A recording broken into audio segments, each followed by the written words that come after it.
Desde o início dos tempos, o homem busca respostas para as maiores perguntas da vida. É um desejo ardente que leva nações e indivíduos a romper e conquistar todas as fronteiras que tem pela frente em busca do significado maior. A busca por respostas tem levado a raça humana aos confins da Terra e além. Mas apesar de nossas maiores realizações, ainda resta uma e ainda não conquistada fronteira final: a morte e a vida depois dela. E é essa mesma fronteira que talvez contenha a verdadeira resposta para todos os mistérios da vida.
Olá, eu sou Ron Bailey. Bem-vindo ao Fenômeno Lázaro, onde buscaremos respostas para os fenômenos mais intrigantes. Existe mesmo vida após a morte?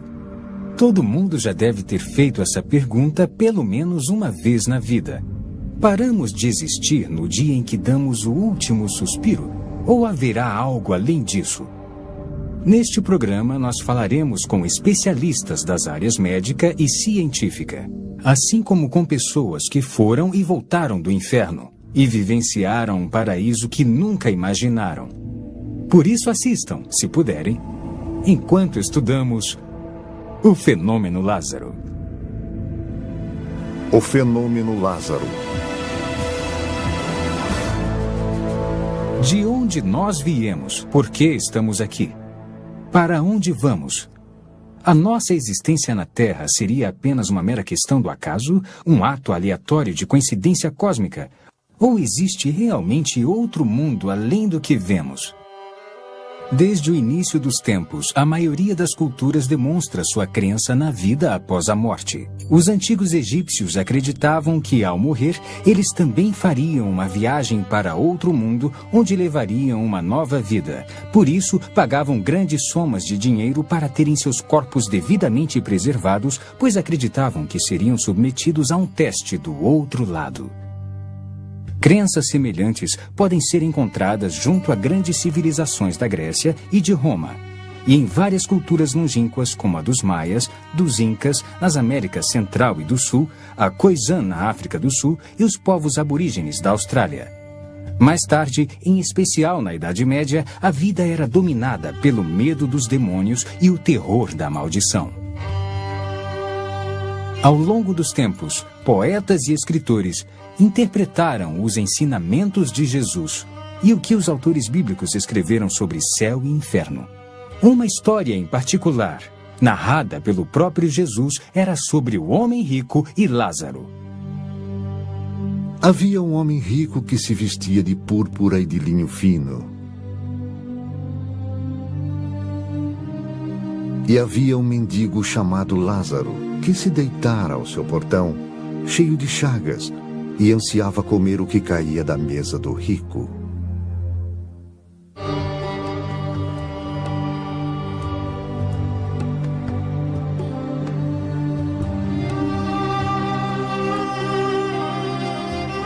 Até os cães vinham lamber suas feridas.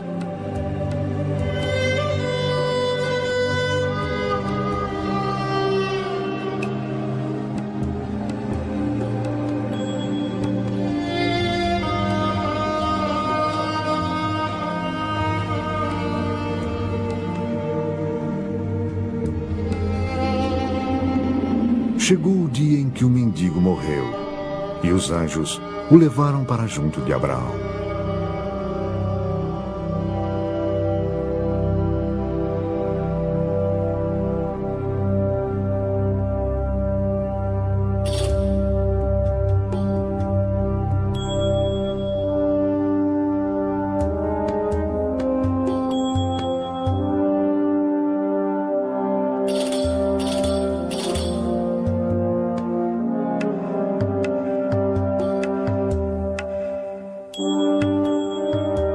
Agora, o homem rico se alimentava suntuosamente todos os dias, festejando e comendo a seu bel prazer.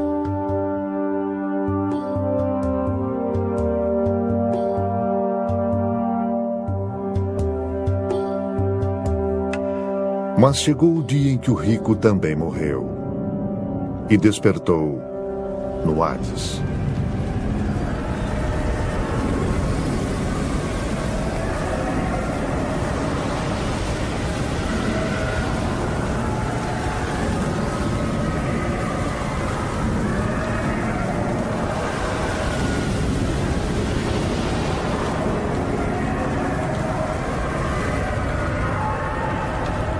Enquanto era atormentado, ele olhou para cima e viu Abraão de longe, com Lázaro ao seu lado.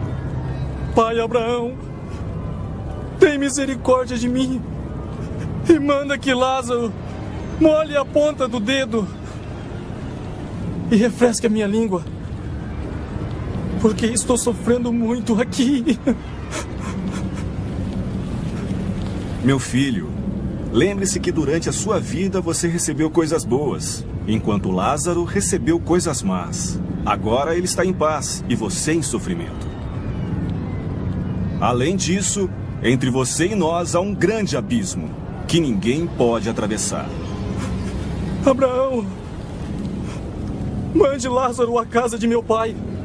Por favor, eu imploro. Eu tenho 5 irmãos. Não deixe que venham para esse tormento. Seus irmãos podem seguir o que Moisés e os profetas pregam. É o bastante para que fiquem seguros. Isso não basta. Se alguém dentre os mortos fosse até eles, eles falassem, eles se voltariam para Deus. Se não ouvem Moisés e os profetas, tampouco se convencerão por alguém que surja dos mortos.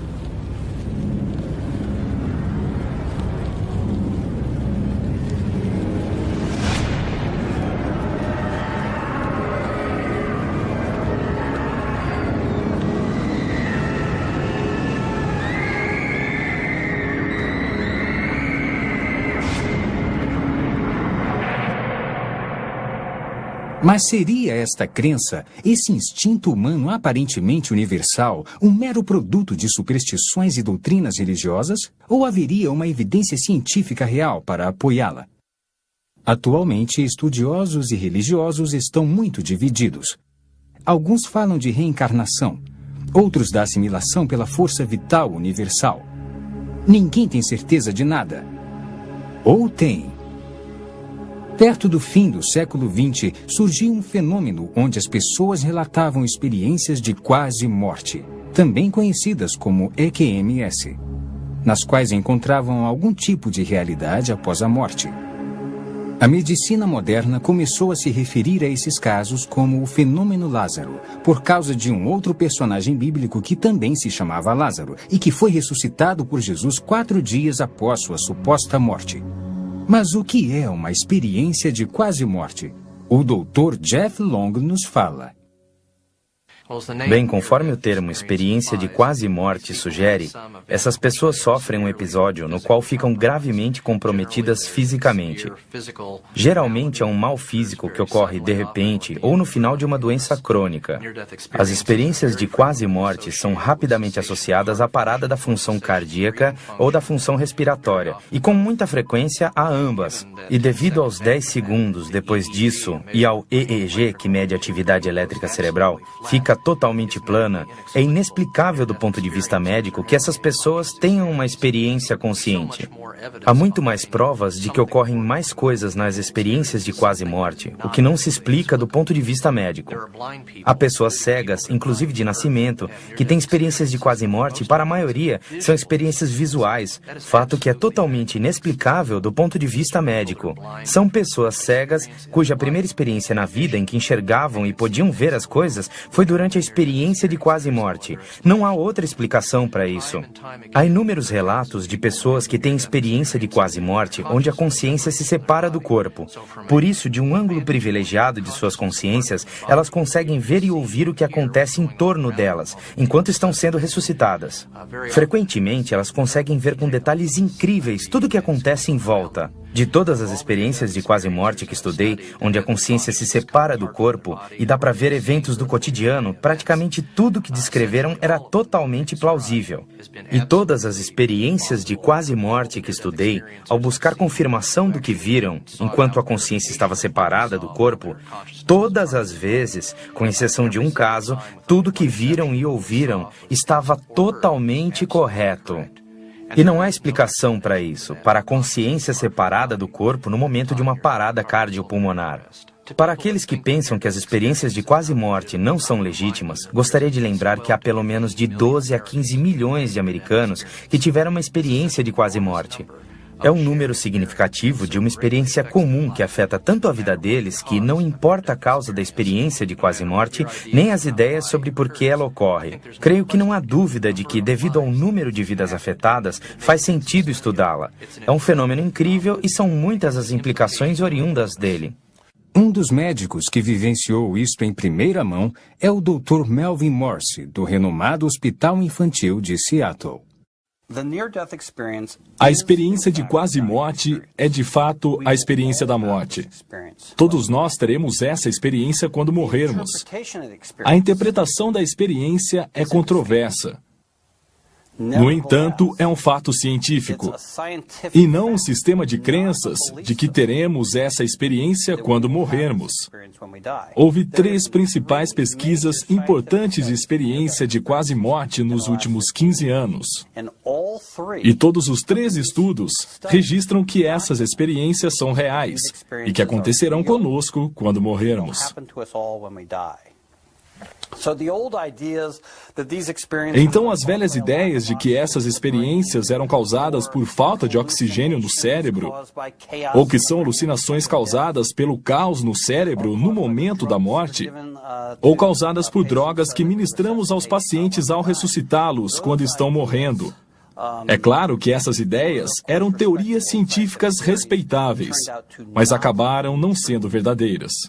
De fato, a experiência de quase morte é uma experiência de morte, e isso é um fato científico e não uma opinião. O Dr. Tony Lawrence, da Universidade Coventry, ressalta: a consistência dos relatos dessas experiências sugere que isso não é um mero produto de substâncias químicas do cérebro, porque os estudos de efeitos das drogas mostram que quando damos uma droga a uma pessoa e a mesma droga a outra, ocorrem 2 experiências bem diferentes.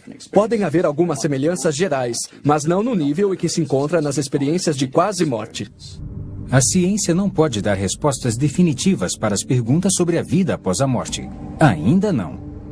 Até que possa, nossa melhor fonte de informação são as experiências humanas daqueles que experimentaram a morte e viram o outro lado.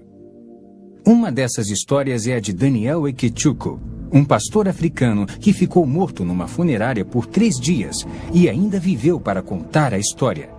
Vamos acompanhá-lo agora na Nigéria, onde ele conta a história de como foi ressuscitado dos mortos. Ressuscitado dos mortos, uma história verdadeira.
Tá, muito obrigado. Olá, crianças, como vocês estão? O Natal para a família Ikechukwu sempre foi uma época de celebração. Celebração do nascimento de Cristo e do amor dos amigos e da família. Oi, pai. Oi! Trouxe um bode pro senhor. Mas desta vez, tudo foi diferente. Aparentemente, tudo parecia bem. Mas por dentro, Daniel estava fervendo de raiva e intolerância. Ele havia brigado com a esposa recentemente e ainda nutria um profundo ressentimento. Tive uma briga com minha esposa na terça-feira. E pus a culpa nela da pequena briga que tivemos. Na noite de terça-feira, ela bateu na minha porta e eu não quis abrir para ela. Então, na manhã de sexta-feira, ela tornou a bater na minha porta. Não abri. Na sexta de manhã, ela acordou e eu saí. Ela me deu bom dia, eu não respondi, não falei com ela. Fiquei quieto e saí na sexta de manhã. Ela me ofendeu, fez uma coisa errada, e eu fiquei zangado e irritado com ela. A raiva de Daniel o cegou tanto que ele nem viu o filho naquele dia. Mamãe! Sim, meu filho. Onde está o papai? Ele foi levar o bode pro vovô em Oweri. Quando o papai vai voltar? Logo, filho, vá brincar.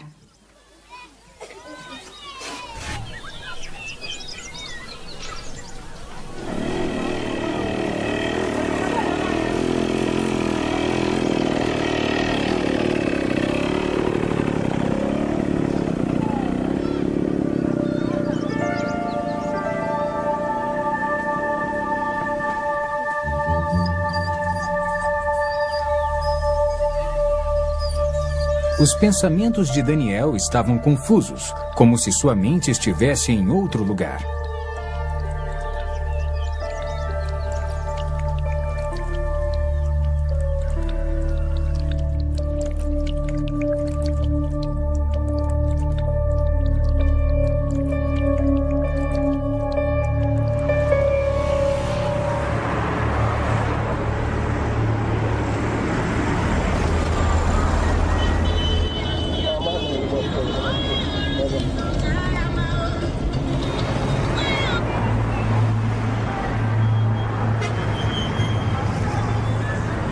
Conforme o sol começava a sumir, Daniel começou a correr, querendo chegar em casa. Ele ainda estava muito zangado.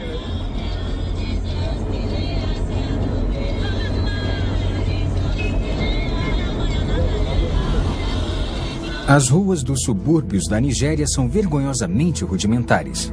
Uma experiência difícil, no mínimo. Daniel sabia que devia dirigir com cuidado. Mas naquele dia, o carro dele parecia meio lento e desregulado.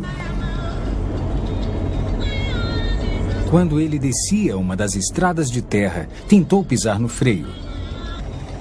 Mas não houve resposta. Daniel começou a bombear o pedal energicamente, mas foi em vão.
Ele veio chorando me avisar que o pastor estava morto, que havia visto um grupo de pessoas carregando-o sobre as cabeças e descendo a rua. No instante em que ouvi seus gritos e ouvi que o pastor estava morto, eu soube que era meu marido. Por isso, comecei a correr na direção do local que havia ocorrido o acidente. Quando Neca chegou ao local do acidente, ela soube que Daniel ainda estava vivo, mas em estado muito grave. Curiosos o haviam levado para o hospital local, onde Neca o achou. Após ter sido levado para a UTI do Hospital Boronino, Daniel se recusou a ser tratado. Em vez disso, insistiu para que fosse levado até o médico da família na saída de O'Wary. Preciso ver o Dr. Miserec. É o médico da família em O'Wary. Médico da família? Eu não entendo. É o que meu marido quer, doutor. O cirurgião do hospital disse à esposa de Daniel em termos bem claros que ele não estava em condições para viajar devido à extensão dos ferimentos. Senhora, ele não está bem. Está confuso agora. Ele precisa ficar aqui.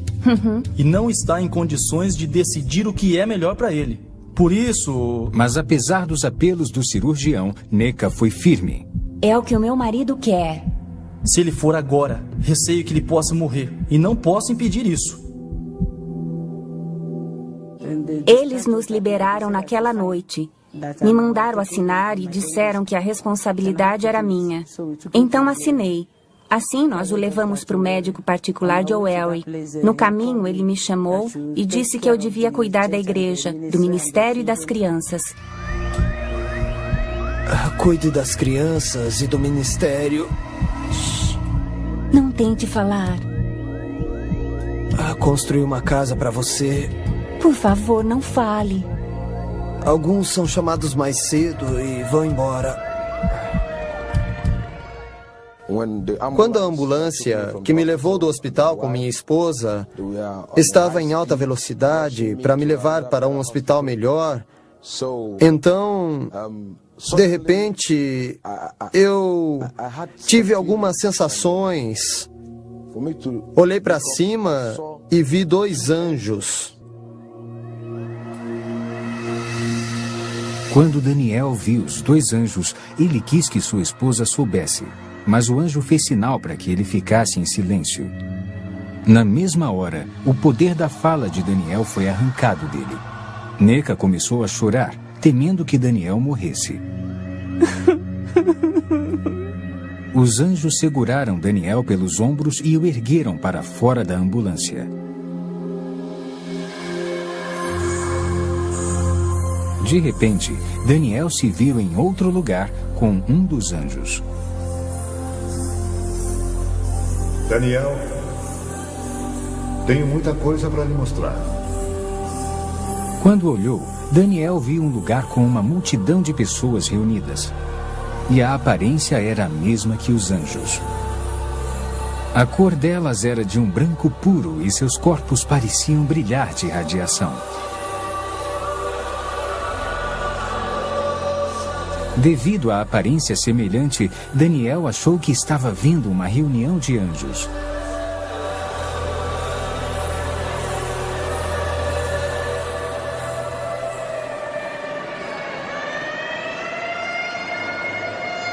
Enquanto isso, a ambulância corria para a clínica Santa Eunice em O'Wary.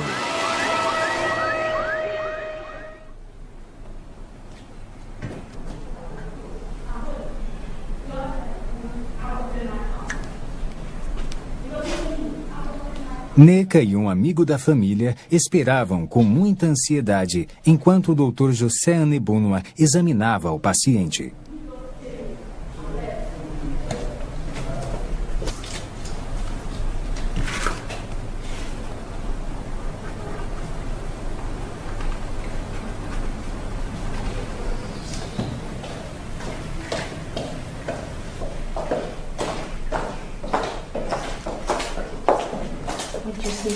Onde está Neca?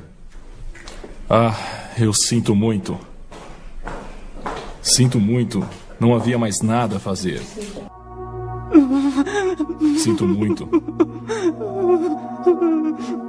Este é o atestado de óbito. Entregue ao agente funerário. Ele cuidará de vocês. Sinto muito.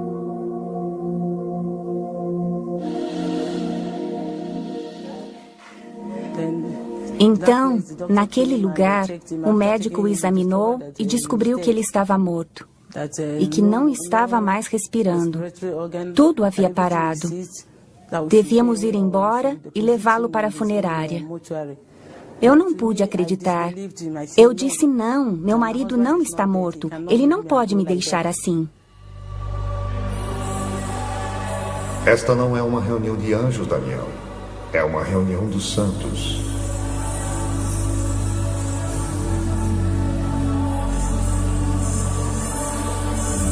As diferenças entre os santos e os anjos são sutis.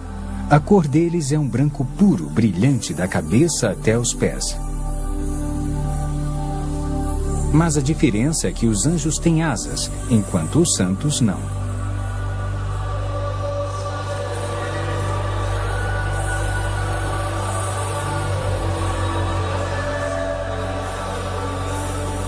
Os santos estavam adorando a Deus. Eles adoravam a Deus em uníssono e erguiam as mãos enquanto cantavam.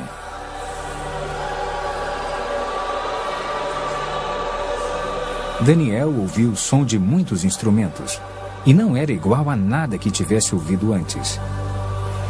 Ele desejou se juntar àquelas pessoas e seguiu em direção a elas, mas o anjo o impediu. Daniel, não vá. Tenho muito para lhe mostrar. Pegue esta pasta e registre tudo o que viu. A multidão que Daniel viu estava olhando para a luz que brilhava como o sol. Era a fonte de toda a luz que havia lá. Era uma luz bem compacta, descendo lá de cima. Agora, estavam todos olhando para aquela luz como se estivessem vendo alguma coisa lá, mas eu não conseguia olhar para aquela luz. Eu não podia olhar para aquela luz porque era muito perigosa para os meus olhos. Por isso tentei me esquivar para olhar para o que eles estavam olhando, mas não consegui ver. Funerária de Owerri, 30 de novembro de 2001. O corpo de Daniel foi levado para a funerária onde Burlington Manio, o agente funerário local, providenciou o enterro. Então vamos começar a embalsamar. Vou precisar de 1000 niras. Depois me traga as luvas, a roupa dele e então prepare um caixão. E me dê 2 dias de intervalo antes de vir buscar. Está tudo bem para você? Era o dia 30 de novembro de 2001. Foi neste dia em que trouxeram o reverendo Daniel Eke. Ele morreu em um acidente. Esse foi o dia. Trazido pelo pai, Sr. Lawrence Eke Ibua. Então, depois do tratamento, dei algumas injeções, algumas doses. Essa é uma seringa de 5 ml. Usei umas 6 seringas nos dedos das mãos e dos pés para tratar antes do embalsamamento.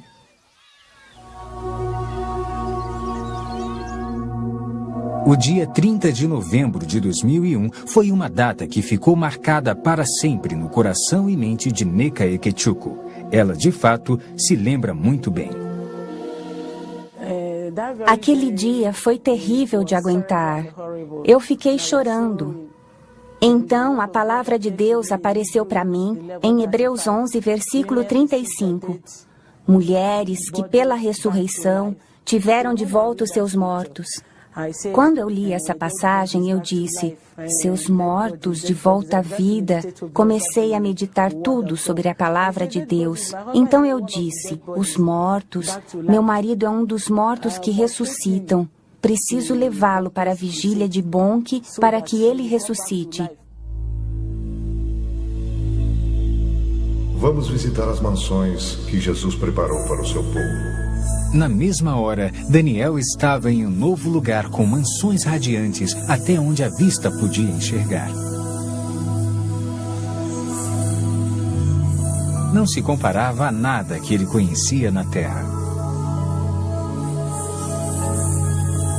Apesar das aparências lembrarem prédios, a estrutura era incomum. Não era feita de materiais terrestres.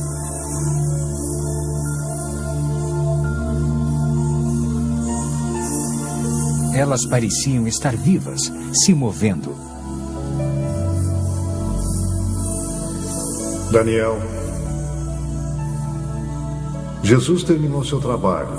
As mansões estão prontas, mas os santos não estão prontos. Havia um som de linda cantoria e adoração, e parecia vir de toda parte.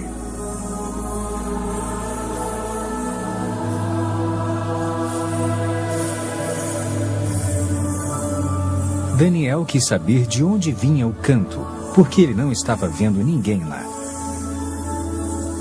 Daniel, o cântico de adoração que está ouvindo está sendo cantado pelas flores.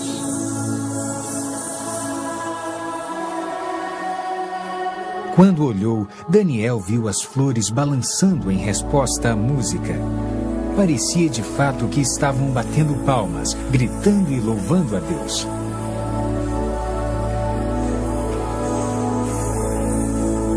Estão esperando pelos santos.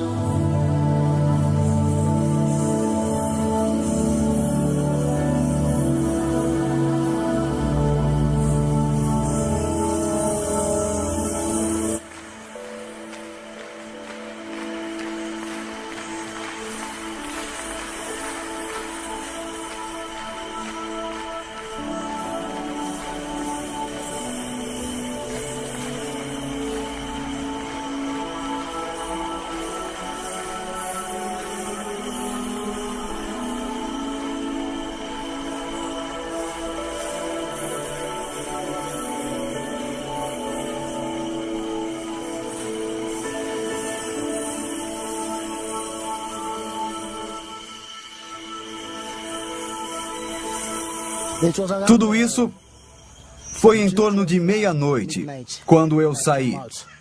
Comecei a ouvir barulho por aqui. Fiquei imaginando se as pessoas da igreja estavam em vigília ou algo parecido. Continuei ouvindo cantorias, louvores, palmas. Fiquei pensando e decidi vir até a funerária.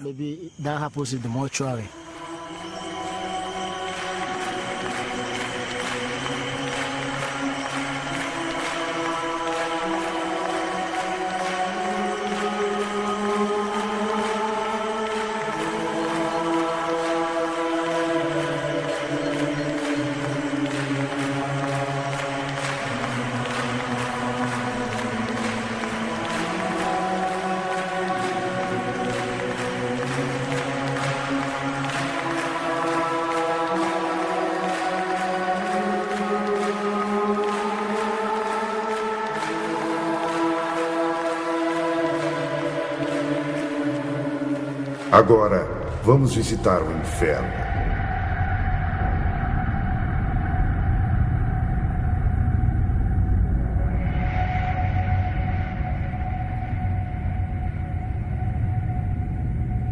Dá para ver os portões do inferno?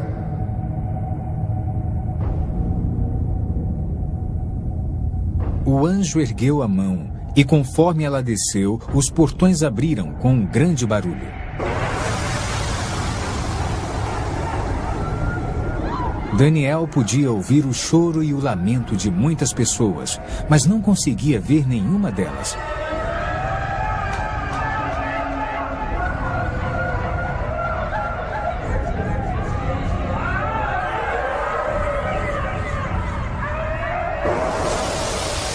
Então uma luz brilhou do corpo do anjo para a escuridão, para que Daniel pudesse ver com mais clareza.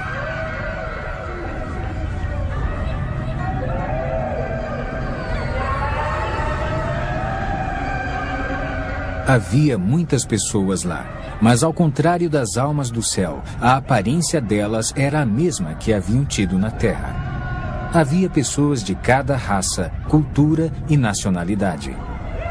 Cada pessoa parecia aprisionada em seu próprio tormento pessoal, um tormento que continuava pela eternidade, e não podiam se comunicar com as outras. Os sons de choro e lamento eram quase ensurdecedores.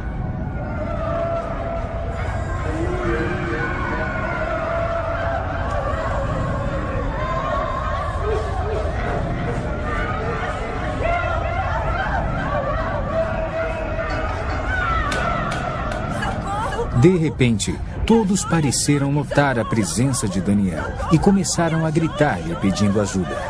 E chamavam apenas por Daniel, como se não pudessem ver o anjo.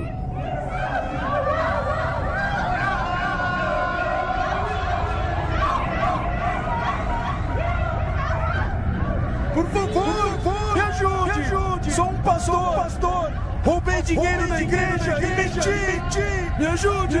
Por favor! Estou pronto para me arrepender! Me ajude! Na mesma hora, depois que o pastor fez aquela declaração, a força que o atormentava pareceu aumentar.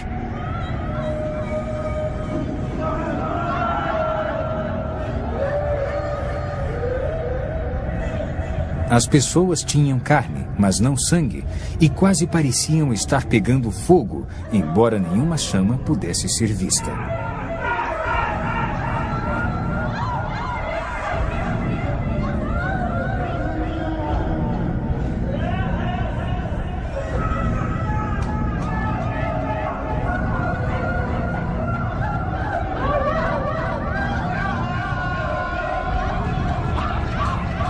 Havia um grupo de pessoas que estava comendo a própria carne.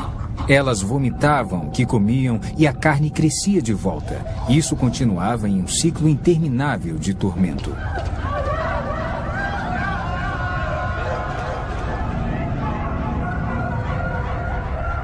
Essas pessoas que você vê se comendo praticaram bruxaria enquanto estavam na Terra. Elas se especializaram em comer carne humana e agora elas vão se comer para sempre. Elas estão colhendo o que plantaram. Aquele lugar não é bom para nenhum ser humano criado por Deus. E Deus não fez aquele lugar para o ser humano. Fez para o diabo e seus agentes. Mas seres humanos teimosos que desobedecem a Deus como o diabo também irão para lá. Deus não tem a intenção de pôr nenhum ser humano no inferno. É um lugar perigoso e mortal. Ele o criou para o diabo e a sua gente. O que viria a seguir seria uma declaração surpreendente feita pelo anjo. Daniel nunca imaginou em sua vida que ele ouviria o julgamento. Daniel,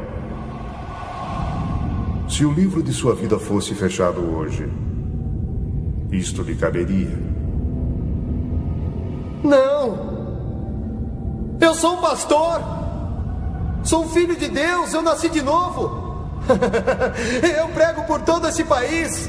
O país que eu... Não pode ser! Não pode ser! Chega! A caminho do primeiro hospital, você pediu a Deus que o perdoasse, mas não quis perdoar sua esposa, e seus pecados não foram perdoados. Trata-se de colher o que plantou. Não pode semear intolerância para com sua esposa e colher o perdão junto a Deus.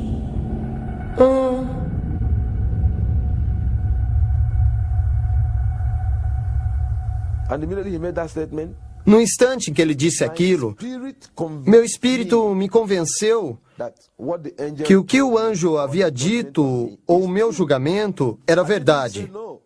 Eu não disse não, porque me lembrei que havia brigado com minha esposa na quinta-feira. E na briga que eu havia tido com ela, eu a havia ofendido.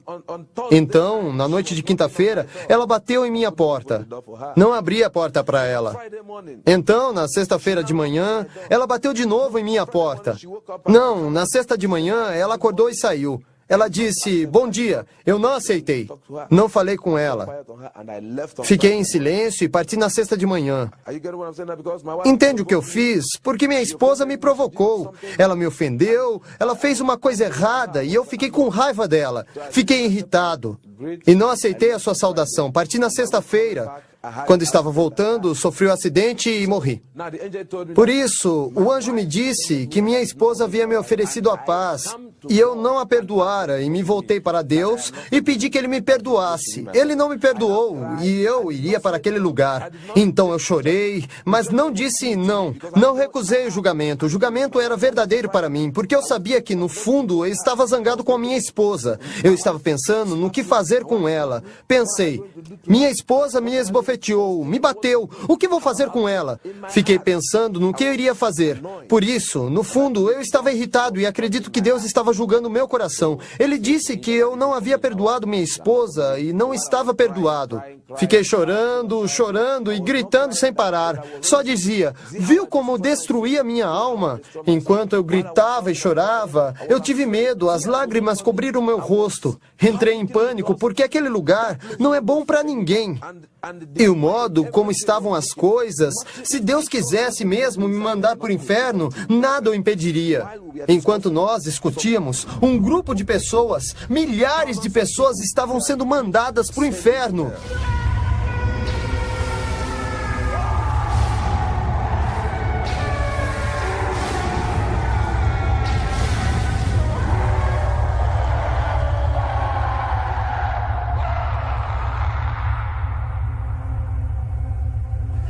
Então concluí que eu devia fazer alguma coisa para garantir que meu marido ressuscitasse. Eu acreditava que ele ressuscitaria se eu desse um passo de fé e alguma coisa boa resultasse disso. Papai? Papai?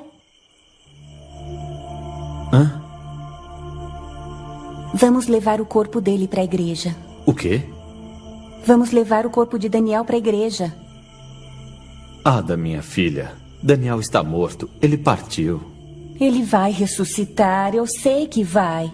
O sogro de Neca recusou seu pedido de tirar o corpo da funerária. Mas, enquanto isso, do outro lado da cidade, tudo funcionava milagrosamente em favor dela.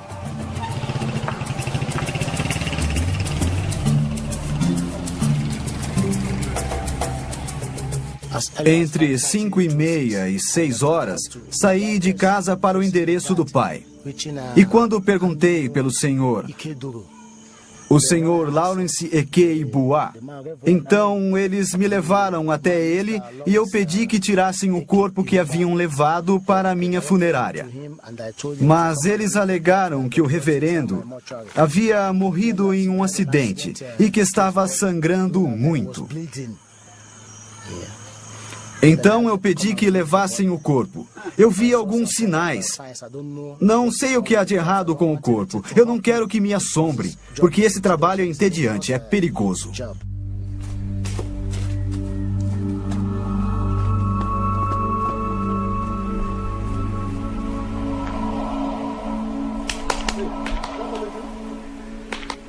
Bom dia. O que o traz aqui tão cedo? Quero aquele corpo fora da minha funerária. Por quê? Por quê? Aconteceram coisas na noite passada. Que coisas? O que aconteceu? Havia música vindo da sala dele. Ah, fique calmo. A música vinha da aldeia que estava festejando. O que isso tem a ver com os mortos? Não é isso. O que exatamente? Eu não sonhei, está bem? Havia música vindo da sala dele. Meu jovem, você bebeu ontem à noite? Eu não bebi nada. Tudo o que eu disse é verdade.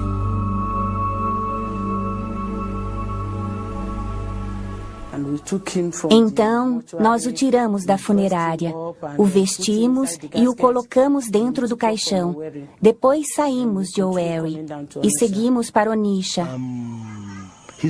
Entraram na gloriosa catedral, Missão da Graça de Deus, onde nosso reverendo Bonk fazia uma vigília. Eles disseram, vamos pedir a Bonk que ore por ele para que ele se levante de novo. Eu comecei a rir. Eu disse, está bem, me dê o dinheiro. Ela foi buscar o dinheiro e zerei a conta. Então vestimos o corpo e pedi que meu assistente me ajudasse. Contrataram uma ambulância. Eles pegaram o caixão branco dentro da sala e eu disse, está bem, eu vou com vocês, quero testemunhar. Talvez seja o poder de Deus ou o que for, eu saberei.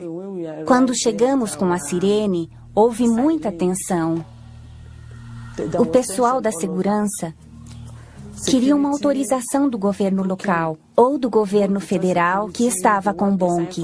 Achavam que éramos pessoas ruins, queriam matar Bonk, como na outra vez. Me empurraram para todo lado. Resisti aos empurrões e àquela tortura.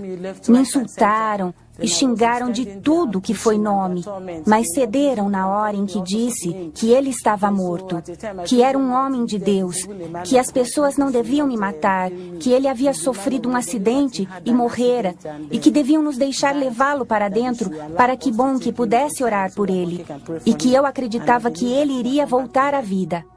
Os seguranças não deixaram que entrassem no local, achando que podiam ter uma bomba no caixão. O cortejo foi conduzido para um local atrás da igreja. Daniel foi retirado do caixão e colocado sobre uma mesa. As pessoas começaram a orar por ele, pedindo a ressurreição. Então o anjo disse que ia me mandar de volta ao mundo para advertir esta geração, porque seria o último aviso para ela.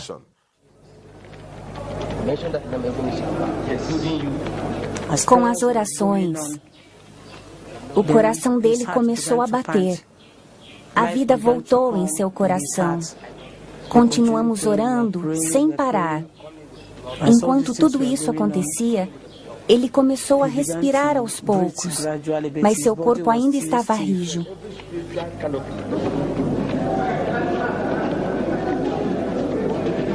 Eu me vi sendo segurado por muitas pessoas. Eu estava despido, só estava de calças. Tiraram a minha veste. Eu vi uma multidão, mais de 20.000 pessoas. Olhei para a esquerda e para a direita. As pessoas gritavam, choravam, algumas louvavam a Deus. Então eu olhei à minha volta, não conseguia entender o que estava acontecendo, porque para mim eu estava caindo e quando abri meus olhos, vi todas as mãos me segurando. As pessoas que estavam lá disseram que eu dei um pulo. Lá está o caixão. Mas já faz 3 dias que ele está aqui na funerária. É mesmo, 3 dias aqui neste caixão. Não dá para acreditar. Nunca vi uma coisa dessas. Eu vi a grande catedral. Era muito grande. Olhei em todas as direções e havia muita gente. Algumas gritavam, outras diziam caixão, outras diziam funerária, outras 3 dias.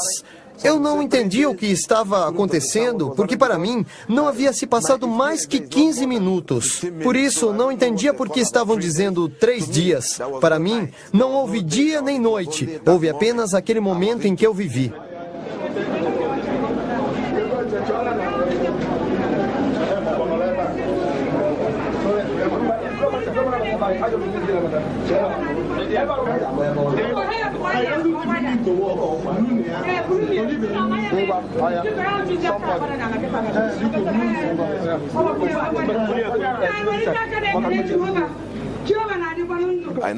Então, perguntei à minha esposa o que estava acontecendo. Ela me pediu para ficar quieto até chegarmos em casa. Eles me trouxeram para casa, este lugar com minha esposa. Quando entrei no quarto, era 2 de dezembro. Perguntei à minha esposa o que estava acontecendo. Porque falaram do caixão, 3 dias e funerária. O que estava acontecendo? Então, minha esposa começou a olhar o meu corpo e onde haviam ejetado as drogas. Ela então me perguntou se eu sabia que eu morri. E este é o atestado de óbito. E quando eu saí da ambulância, eles foram ao hospital, onde o médico confirmou que eu havia morrido e que haviam usado o equipamento para verificar. Como podem ver, verificaram batimento cardíaco, tudo, pupilas. E de acordo com o médico, e após verificar tudo, ele confirmou que eu estava totalmente morto. Ele entregou a eles o atestado para que me levassem. Aqui diz, levar para a funerária.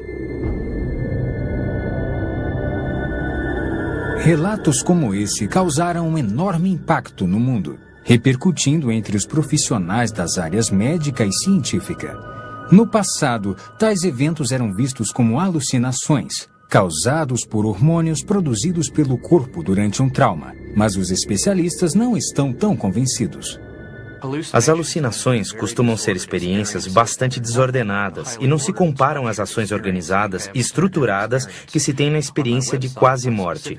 No meu site da internet, faço a seguinte pergunta: sua experiência foi irreal de alguma forma? E fiz recentemente um estudo sobre isso. Os que viveram experiências de quase morte são enfáticos quando perguntamos diretamente: sua experiência foi real de alguma forma? E a resposta é um sonoro não. Nem chega perto de um sonho. Os sonhos saltam um pouco. Não costumam ter ordem nem estrutura. Com frequência, ele termina sem chegar a uma conclusão lógica na sequência dos eventos. Isso não acontece na experiência de quase morte. Ela é altamente estruturada e ordenada. Costuma ter uma parte inicial bem lógica e no final da experiência bem estruturada e ordenada, há um final também ordenado. E é quando a experiência termina. As experiências de quase morte não se parecem em nada com sonhos. Se você teve uma experiência de quase morte assustadora, não há dúvida de que quando tem essa experiência, isto o obriga a olhar para dentro de si mesmo. É uma coisa que abala sua vida de forma avassaladora. Você precisa pensar: por que isso aconteceu? Isto é a realidade? Ela o obriga a entender o que é a realidade que acontecerá quando morrer. O Dr. Richard Kent, um médico aposentado, estuda a experiência de quase morte há muitos anos, viajando pelo mundo e escrevendo livros sobre o tema. Dos 300 casos que ele estudou, um total alarmante relata a existência de um mundo semelhante ao encontrado por Daniel Ikechukwu. É um lugar terrível e horroroso. Um lugar onde as pessoas estão apavoradas, assustadas. As pessoas, mesmo as que viram o inferno, até anos mais tarde, se horrorizam com o que viram lá. É um lugar de terror. Devo ter entrevistado mais de 300 pessoas que tiveram essas experiências. E todas elas mudaram dramaticamente. Suas vidas mudaram com essas experiências de quase morte. Não se pode afirmar isso quanto às alucinações. Estas simplesmente não são experiências transformadoras. Enquanto nas experiências de quase morte você se encontra com Jesus Cristo, ou vê o céu ou o inferno, elas são dramáticas, instigantes e quase invariavelmente a vida das pessoas se altera em função dessas experiências. Pessoalmente, também devido ao fato de que os relatos de quase morte são tão semelhantes, não apenas entre si, mas também com a Bíblia, acredito que sejam eventos reais e que as pessoas estão descrevendo eventos reais. Quando você lê um jornal, fica sabendo de uma pessoa que teve um tipo de experiência de quase morte, deixando seu corpo e atravessando um túnel e indo para um lugar de luz. São só aqueles que chegam perto, que reconhecem Jesus Cristo. Eles o descrevem como tendo quase 1,80 m de altura, uma luz radiante, uma quantidade tremenda de luz saindo do corpo dele, do rosto, do peito, dos braços e também das pernas. Não é apenas a aparência de Jesus. É o fato de sentirem a presença de muito amor. Muitas pessoas dizem que nunca se sentiram assim, que nunca sentiram totalmente cercadas de um amor tão poderoso assim. É um amor incrível. Apesar das pesquisas científicas esclarecerem bastante o assunto, apenas aqueles que experimentaram a realidade da vida após a morte são os que podem nos dar uma ideia do que acontece quando morremos. Como Ian McCormick, um neozelandês. Ele passou por uma experiência transformadora em consequência de seu fantástico encontro com a morte e a vida depois dela. Fato ou ficção? Você decide. Depois de ver o próximo episódio. Uma breve visão da eternidade. Uma história verdadeira.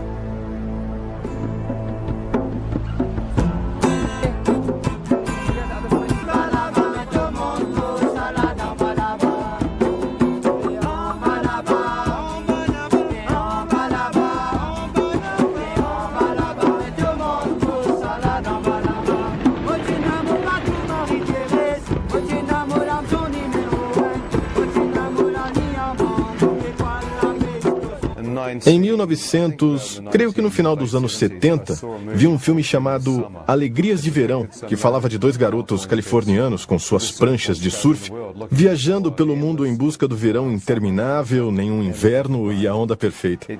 Ele me conquistou e eu pensei, esse sou eu.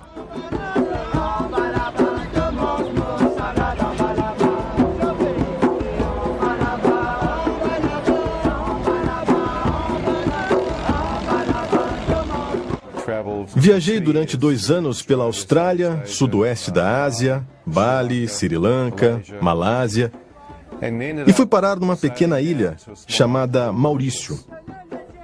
Lá havia um ótimo surf e local para mergulhar. Eu surfei e mergulhei e levei a vida dos pescadores crioulos Simone e Daniel, do Dune, num lugar chamado Baía de Tamarim.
Oi, pessoal.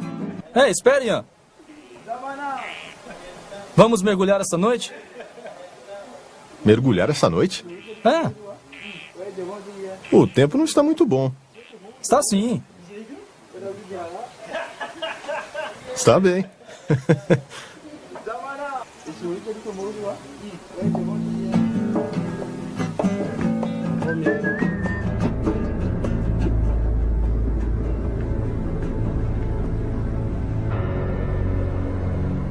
Conforme avançávamos, dava para ver o reflexo da luz na água e quando espirrava, a água ficava cintilando. Uma linda noite.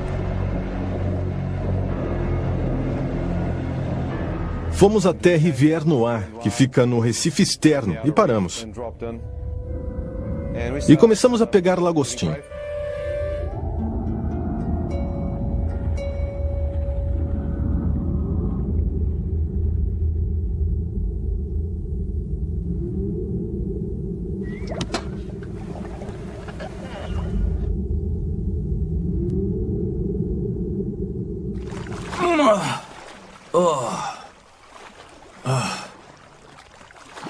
Que bichinho é esse?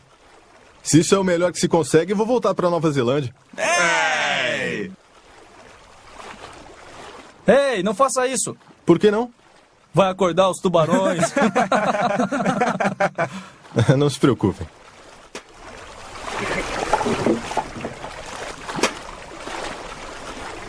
Escurecia cada vez mais conforme as nuvens chegavam. Não havia luar nem muita luz na água.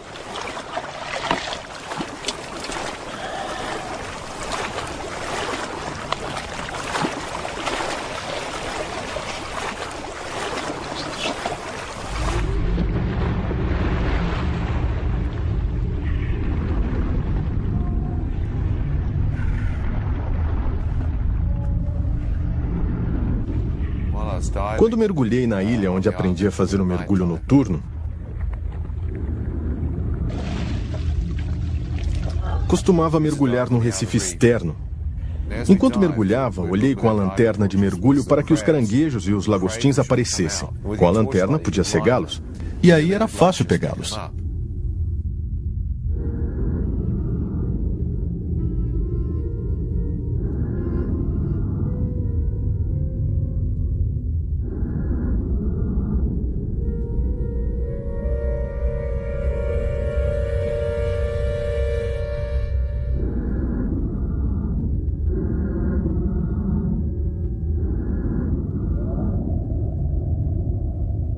Quando olhei em volta, começaram a surgir algumas águas vivas em forma de cubo, dedos como tentáculos. Pensei, isso é uma água viva? Deve ser. Então toquei nela e vi que era. Quando passei nadando, não sabia de que havia tocado possivelmente na mais mortal. Para alguns, a segunda criatura mais mortal que o homem conhece, uma cubozoa. Obviamente, por causa da forma de cubo, era transparente, na forma de um sino com cubo, como um cubo por baixo, um sino com dedos como tentáculos saindo. Na verdade, pensei se tratar de um choco transparente. Era uma água viva muito diferente.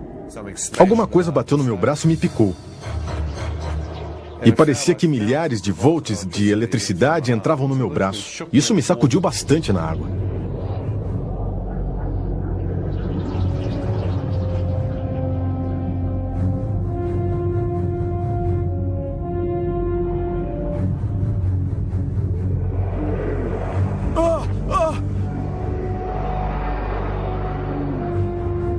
Conforme eu nadava para sair, era picado por outras.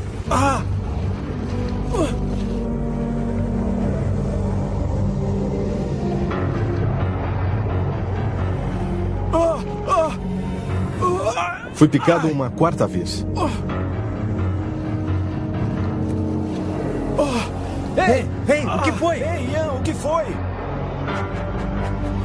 O que foi, Ian? O que aconteceu? Vamos tirá-lo daqui, vamos tirá-lo. Depressa, vamos. Venha, me ajude. Vamos tirá-lo. Com mais força, Puxa. pessoal, me ajudem. Rápido, depressa. Vamos tirá-lo daqui. Rápido, me ajudem aqui. Vamos, pessoal. Pra lá, vamos. Pro barco, vamos. Ajuda aqui, tragam para o barco. Vamos. Isso. Puxa. Vamos, suba. Força, vai, agora. Isso aí, Ian. Vamos.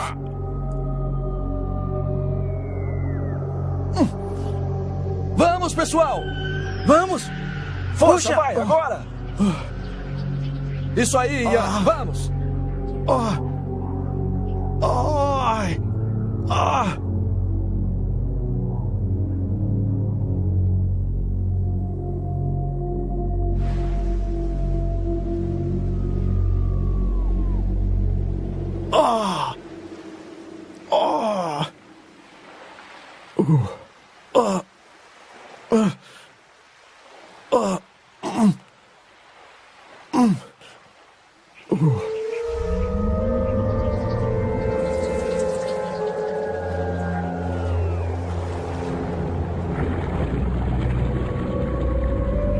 Meu braço direito ficou paralisado e arrastando na água quando fui atingido uma quinta vez. Enquanto sentia a dor, pensei, o que foi que eu fiz para merecer esse tipo de castigo ou revide? Veio uma avalanche de lembranças de coisas que eu havia feito de errado na vida, e lá estava eu pensando, bem, não adianta pensar nisso. Se mereço ou não, estou morrendo. É melhor tentar me manter lúcido. Enquanto o rapaz me levava pela lagoa, tentei ficar o mais calmo possível, mas senti o veneno indo para os meus rins, como se alguém tivesse me dado um soco nas costas, conforme o veneno avançava pelo lado direito do meu corpo. Quando cheguei à praia, o rapaz me ajudou a sair. Dei um passo à frente e minha perna direita dobrou embaixo de mim. Percebi que o veneno já havia adormecido ou paralisado o lado direito do corpo. O jovem me carregou pela areia. Foi muito cansativo. Moço! Ei, fica tranquilo, você vai melhorar. Ei, moço! Fica tranquilo, você vai melhorar, cara. Está bem? Fica tranquilo. Percebi que ele temia por seus irmãos no Recife.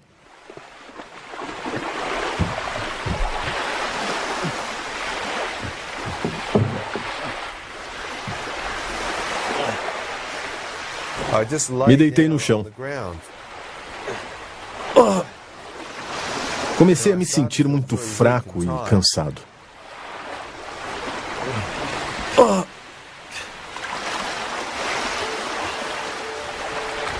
Senti que meus olhos começavam a se fechar e, conforme isso acontecia, ouvi uma voz me dizer: filho, se fechar os olhos, nunca mais acordará. O quê? Quem disse isso?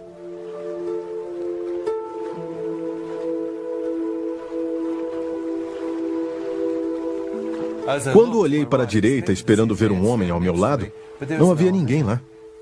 Foi estranho. Eu sabia que tinha ouvido uma voz falando comigo. Se fechar os olhos, nunca mais acordará.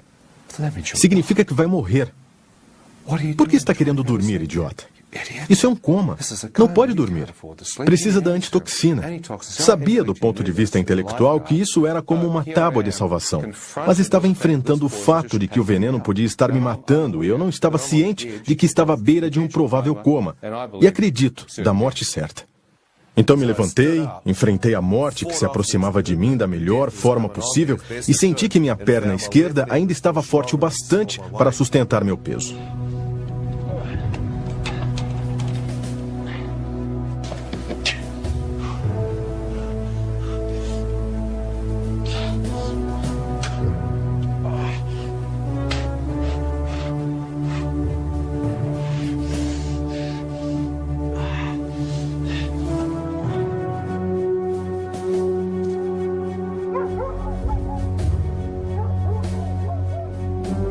Andei por algum tempo e coloquei meu peso no lado esquerdo do corpo e me encostei na estrada para esperar ajuda.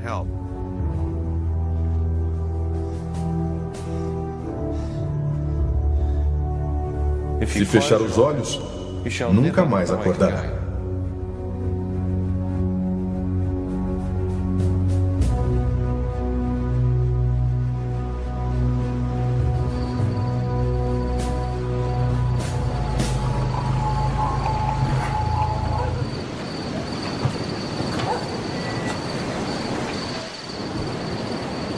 Ei! Como vão? Tudo bem? E aí? Onde estão os clientes? Já acabou? Ei, olha aquele cara! Um surfista bêbado de novo. Ei, me ajudem! Por favor, me levem para o hospital. Você tem dinheiro? Tenho. Eu pago. Quanto você tem? 50, 100 dólares, qualquer coisa.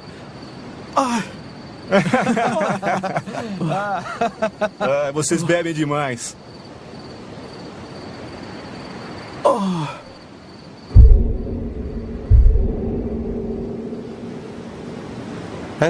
Enquanto se afastavam, acendiam um cigarro, me ignorando. Eu ouvi a voz falando comigo de novo. Ela disse: "Filho, está disposto a implorar por sua vida? Por favor, me ajude. Por favor." Quanto tem aí com você? Eu vou pagar. Eu vou pagar.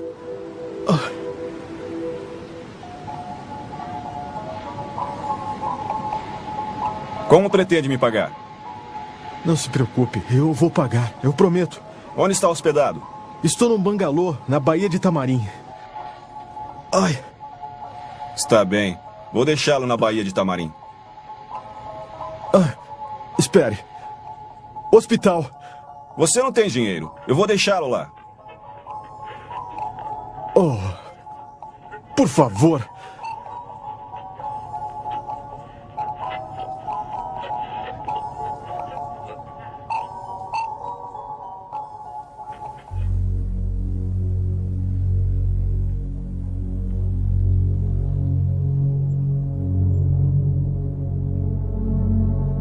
Agora me dê o dinheiro. Por favor, me leve para o hospital. Vamos, me dê o dinheiro. Por favor. Cadê o dinheiro? Sai do carro, anda. Não. Por que fez isso Por comigo? favor. Anda, sai do carro. Quando saí do carro, não acreditei no que estava acontecendo. Por favor.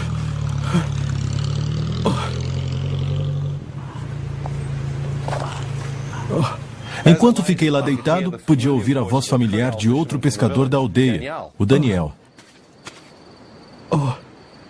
Ian, o que aconteceu? Água viva! Me picou! Água viva? Água viva! Vou levá-lo pro hotel. Ele me pegou em seus braços e me levou até o hotel. Os chineses haviam fechado o bar e ao lado da piscina estavam sentados jogando mahjong e bebendo uísque.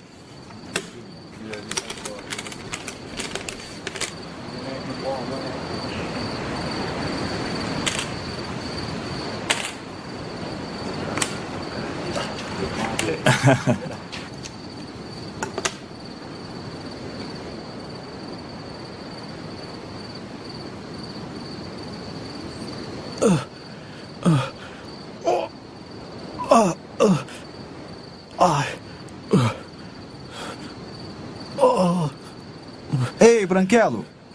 O que há com você? Está drogado? Não. Foi água-viva. Hospital. Por favor. Preciso ir para o hospital. Hospital. Ei, o que foi? Que rapaz idiota. Por que fica furando o braço com seringas? O quê? Busque algo para ele beber. Estou com frio, por favor. Frio. Preciso de um cobertor. Esses caras pensam que eu sou viciado em drogas e estou quase morto.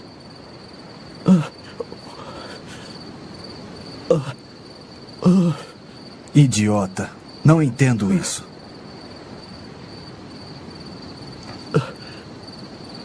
Frio. Muito frio. Me ajude.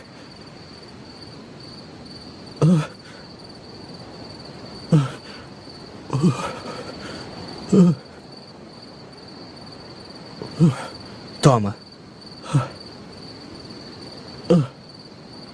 Bebe um pouco de leite. Ei, ele não quer. Toma, bebe logo esse leite.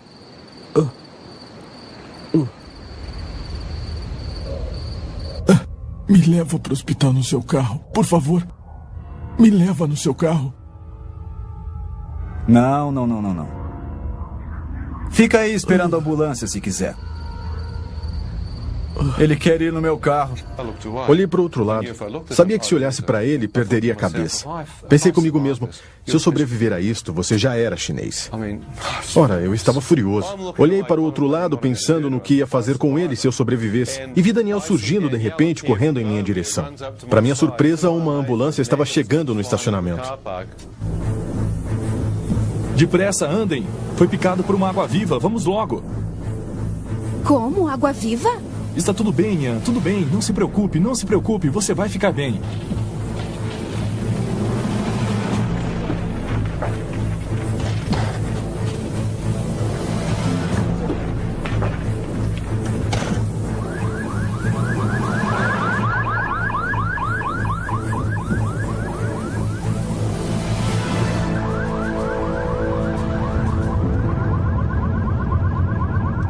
Enquanto corríamos para o hospital, comecei a ver dentro da ambulância o que parecia ser um menino pequeno de cabelo branco. Eu vi trechos da vida de um menino com cabelo cor de neve e então percebi que estava olhando para mim. Eram trechos da minha própria vida. Será que estou tão perto assim? Com a mente fiz uma conferência mental dos meus sinais vitais. Minha mente indicou que eu estava bem perto da morte. Enquanto estava lá deitado, pensei, bem, posso estar bem perto da morte. Posso não conseguir. Enquanto estava ali deitado, sem saber o que fazer, vi aparecer diante de mim uma visão clara da minha mãe. Ela olhava direto nos meus olhos. Ela disse o seguinte, Ian, não importa o que você fez na vida, filho. Não importa quão longe esteja de Deus. Se você chamar Deus de coração, Ele o ouvirá e o perdoará. Pensei, se houver um Deus, qual é? Já havia visto milhares. Havia viajado pela Ásia, em Sri Lanka, Borá, Baturi. Havia estado em tantos lugares diferentes e fiquei lá deitado pensando. Deus, se você é real, apareça. Costumava dizer, só rezo se conseguir ver Deus. Enquanto estava deitado, pensei, apareça que eu rezarei. Nenhum rosto apareceu. Minha mãe continuou dizendo, ore de todo o coração. Deus, se você existe, se isto é real, me ajude a orar. Me ajude a rezar a única oração que aprendi. Me ajude a lembrar o Pai Nosso.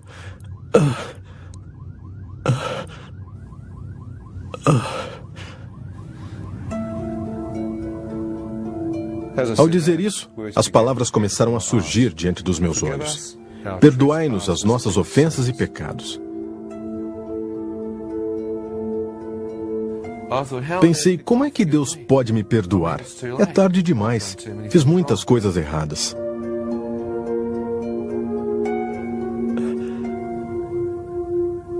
Deus, se você existe e pode me ouvir, por favor, me perdoe.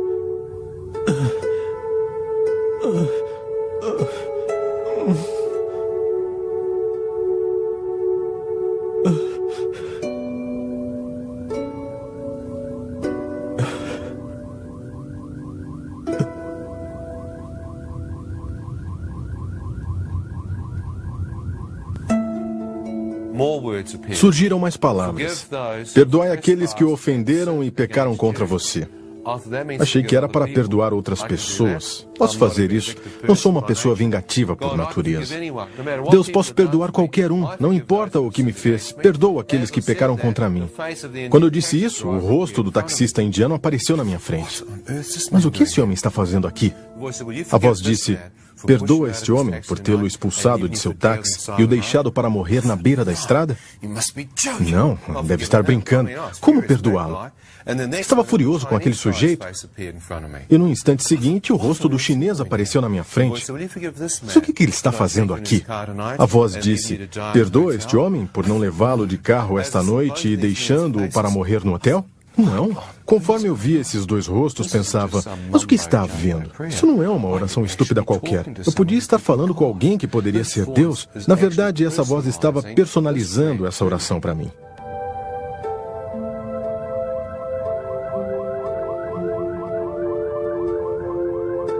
Deus, se puder me perdoar pelos meus pecados,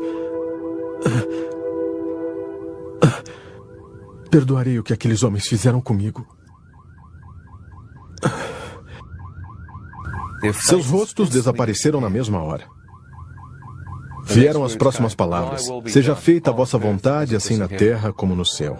Vossa vontade? Eu tinha minha própria vontade. Então eu disse: Deus, preciso saber qual a sua vontade. Mas se me ajudar a passar por isso, eu buscarei, acharei e o seguirei, honrando-o todos os dias da minha vida. Quando eu disse isso, todo o Pai Nosso apareceu diante de mim. E pela primeira vez na minha vida, tive uma revelação total do que significava. Venha a nós o vosso reino, seja feita a vossa vontade. E fiquei lá deitado sentindo uma paz incrível. Sabia que de alguma forma aquela oração havia mudado completamente o levantar, o sentar e o ajoelhar repetitivo da liturgia. Eu orava de verdade no meu eu interior.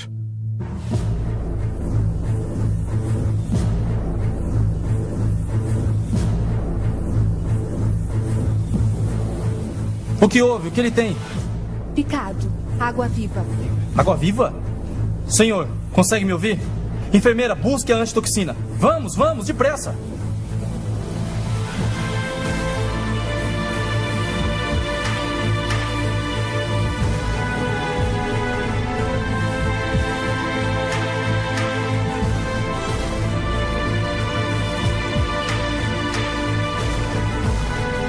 Tente ficar acordado. Apliquem a antitoxina para o veneno.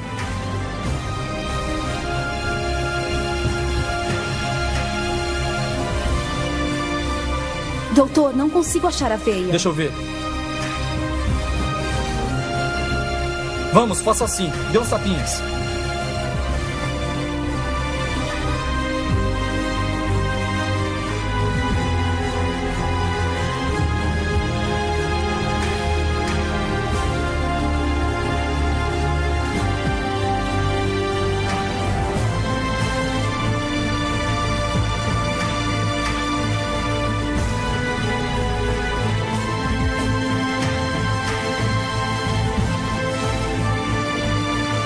É tudo o que podemos fazer por você no momento.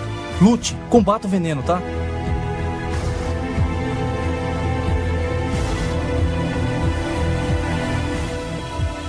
E pude me sentir indo embora.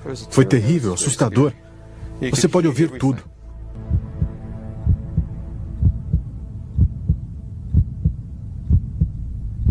Enquanto estava lá deitado e ouvia os médicos à minha volta com enfermeiras e enfermeiros, senti que era muito difícil manter os olhos abertos. Eu não conseguia mantê-los abertos. Eu me lembro de fechá-los e pensar, vou descansar por alguns instantes e então tentarei de novo.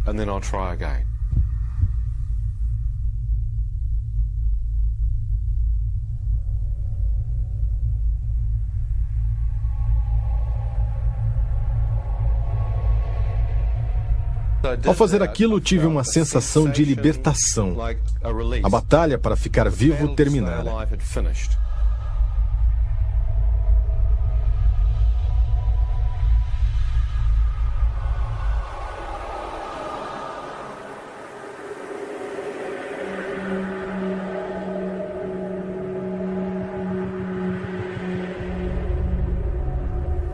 De repente, me vi de pé, bem acordado.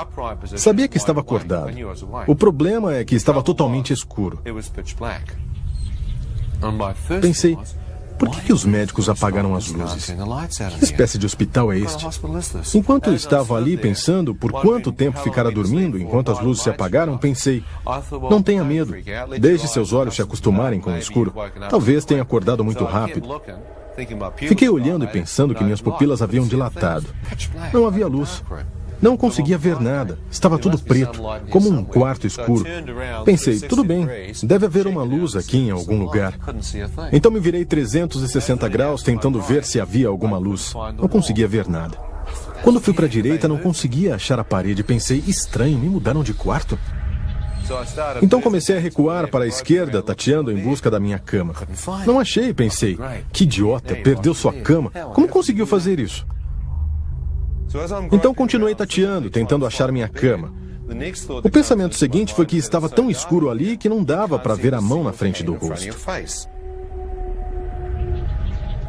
Então levei minha mão na direção de onde meu rosto deveria estar e ela parecia passar direto, como se não houvesse uma forma física ali.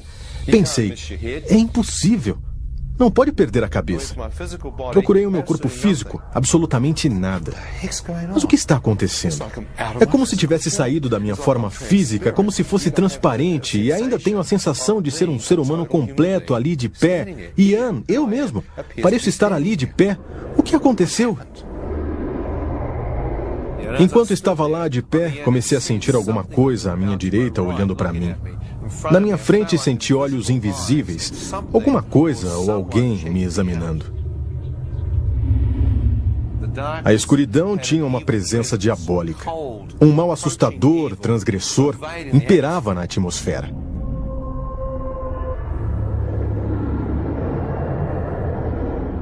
Onde estou? Cale-se! O quê? Merece estar aqui! O quê? Mereço estar onde? No inferno! Agora cale-se!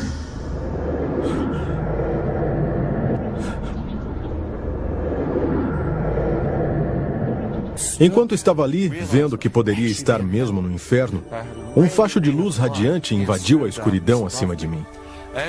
Quando a luz tocou o meu rosto, senti uma incrível presença me envolver e todo o meu corpo parecia se elevar do chão e ser transportado para essa luz radiante.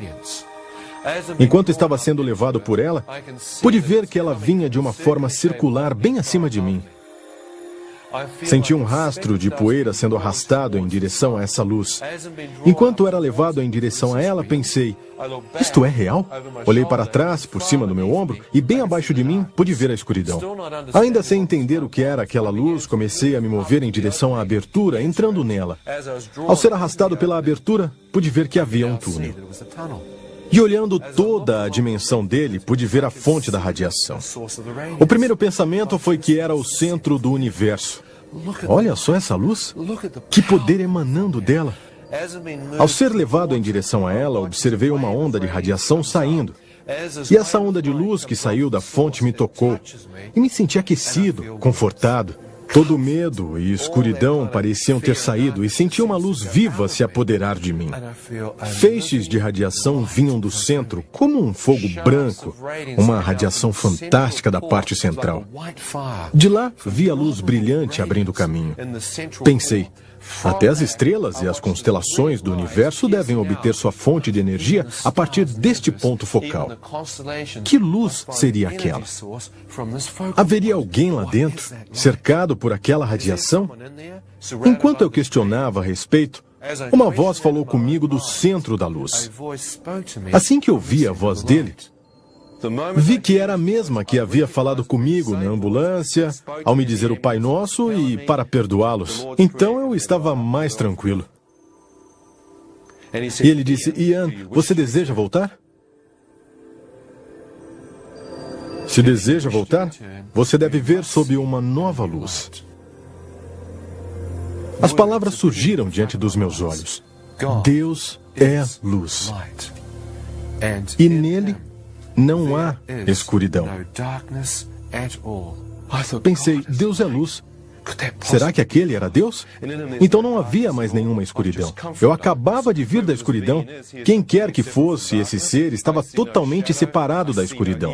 Não vi sombra, não vi mal, apenas uma pura radiação branca, e ele sabia meu nome.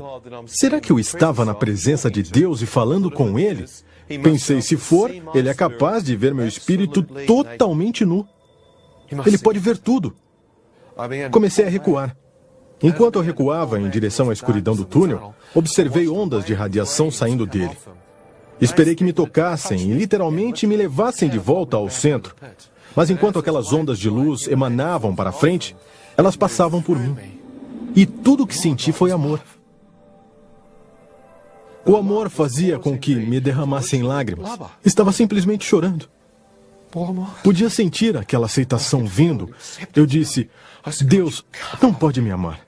Eu o amaldiçoei. Mais amor. Eu disse, tenho cometido, meu Deus, pecados. Tenho dormido por aí, usando drogas e mais. Conforme o amor aumentava cada vez mais, eu revelava o que sabia ser as coisas mais imorais da minha vida. Quando a luz se abriu, vi que bem no centro havia os pés descalços de um homem. Em torno dos tornozelos, uma veste branca ofuscante. Ela não era de tecido, mas de luz. Depois de ver aquilo, comecei a levantar o rosto e ver o peito do homem e seus braços estavam esticados, com a veste branca ofuscante, como se me recebesse. Quando olhei, eu soube que estava diante de Deus. Foi uma...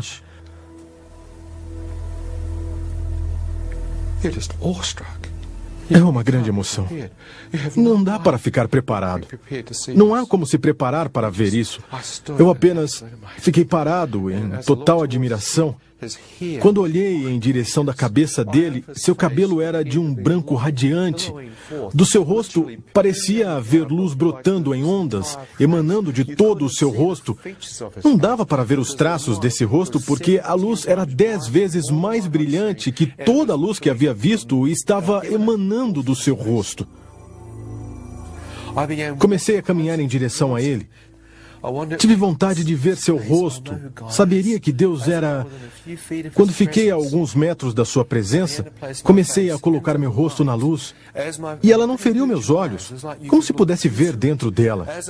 Quando aproximei mais o meu rosto em direção à face dele, esperando romper aquele véu, quando avancei, ele se moveu de repente. Vi uma abertura de forma circular, como uma janela para a eternidade ou uma porta para a eternidade. Quando olhei através dela, pude ver uma terra toda nova se abrir diante de mim. Foi como se eu estivesse de pé na soleira da eternidade e estava espiando dentro dela. Enquanto olhava, pude ver a grama com a mesma luz e vida emanando dela.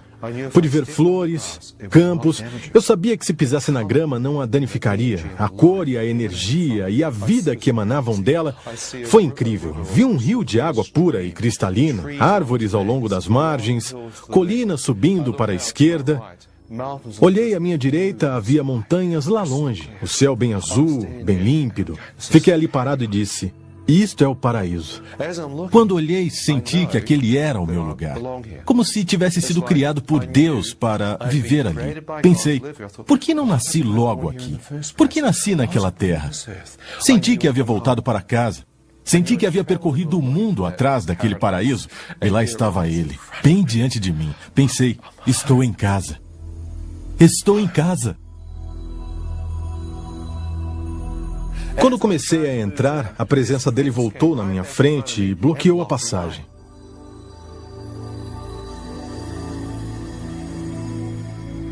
Ele me fez a pergunta, Ian, agora que você viu, você deseja entrar ou deseja voltar? Deus, eu não sou casado, não tenho filhos. Não há motivo algum para eu voltar. Eu não quero voltar.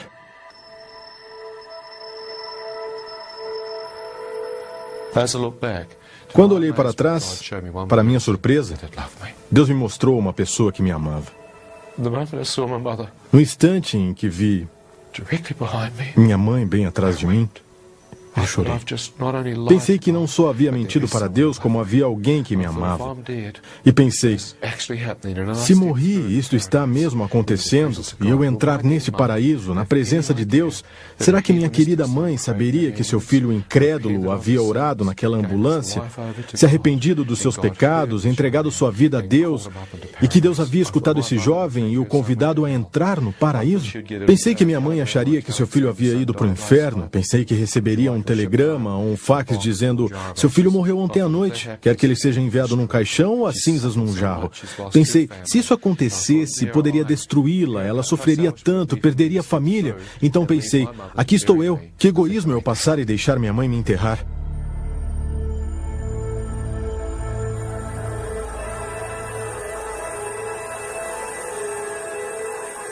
Eu quero voltar.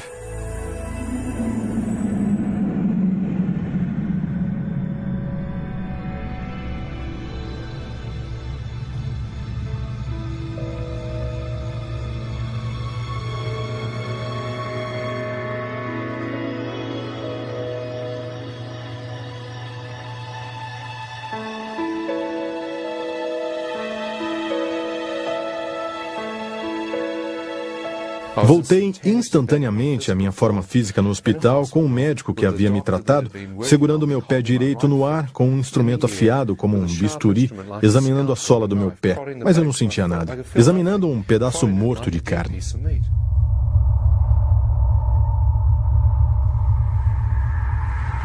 Enfermeira! Ouvi a voz de Deus interrompendo o meu pensamento. Ele disse: filho, eu lhe devolvi a vida. O quê? Acabo de ver Deus? O que houve aqui?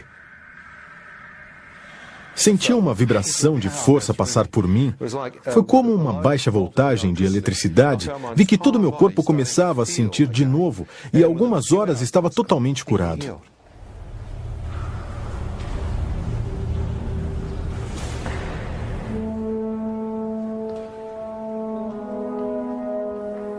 Perguntei, Deus, o que me tornei? Ele disse, você nasceu de novo.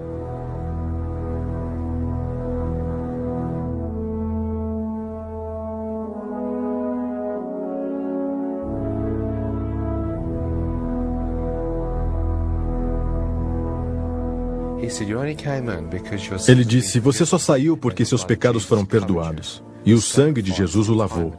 O sacrifício de Jesus Cristo redimiu seus pecados. Ao sair de sua presença, você se tornou branco como a neve. Eu disse que ele chegou para o lado. Ele disse, segundo Pedro, capítulo 3, versículos de 10 a 18. Deus criou um novo céu e uma nova terra para aqueles que o amam. Ele disse, toda esta terra morrerá, este corpo morrerá. Mas Deus disse, estar ausente do corpo é estar presente com o Senhor. Estar ausente do corpo é estar presente com o Senhor. Morte, onde está o teu aguilhão? A morte foi tragada. Como? Pelo poder da ressurreição de Jesus. O aguilhão da morte é o pecado, mas o dom gratuito de Deus é para aqueles que se arrependem de seus pecados. Seus pecados serão perdoados e eles terão vida eterna. Viver é Cristo, morrer é lucro. Quem eu tenho além do Senhor? Ele disse: uma nova terra e um novo céu, e uma nova Jerusalém descerá do novo céu sobre a nova terra, e não haverá mais doenças, nem sofrimento, nem morte, nem guerra, e nós habitaremos com ele por toda a eternidade. E há um rio de vida jorrando do trono de Deus, e aqueles que beberem dele terão a vida eterna. Sabe, é muito fácil mesmo ir para o céu. A Bíblia fala em nascer de novo, receber Jesus em seu coração, receber o Espírito Santo no coração e simplesmente virar uma nova criação. Essas são palavras técnicas, mas é mesmo muito simples. Você só precisa fazer uma pequena oração para o Senhor, pedindo que Ele entre em sua vida, aceitá-lo como Senhor e que Ele morreu por nós. E então, você irá para o céu. É simples assim. Jesus disse que você pode se converter. Na Bíblia, diz que podemos ser salvos. Jesus falou em nascer de novo. Isso aconteceu comigo há 26 anos e mudou a minha vida na época. Mas falando com todas essas pessoas que estiveram no céu e outras que estiveram no inferno, houve um tremendo impacto sobre mim. Mudou totalmente a minha vida e da minha esposa. Durante meio ano estamos viajando, falando com as pessoas sobre o céu e o inferno. E é para falar com elas sobre o inferno que eu viajo por muitos países mundo afora. Porque creio que as pessoas devem saber que há um lugar a evitar. Pense bem. Havia 2 ladrões na cruz. Um riu de Jesus e está no inferno. O outro fez uma breve oração e está no céu. É uma grande diferença. Talvez os mais convincentes de todos e únicas evidências verdadeiras tenham sido os relatos da vida real. Histórias como a de Daniel Ekechuko que vimos hoje e a de Ian McCormick mudaram para sempre nossa ideia da morte e da vida depois dela. Deus, demônios, um reino das trevas, um reino de luz.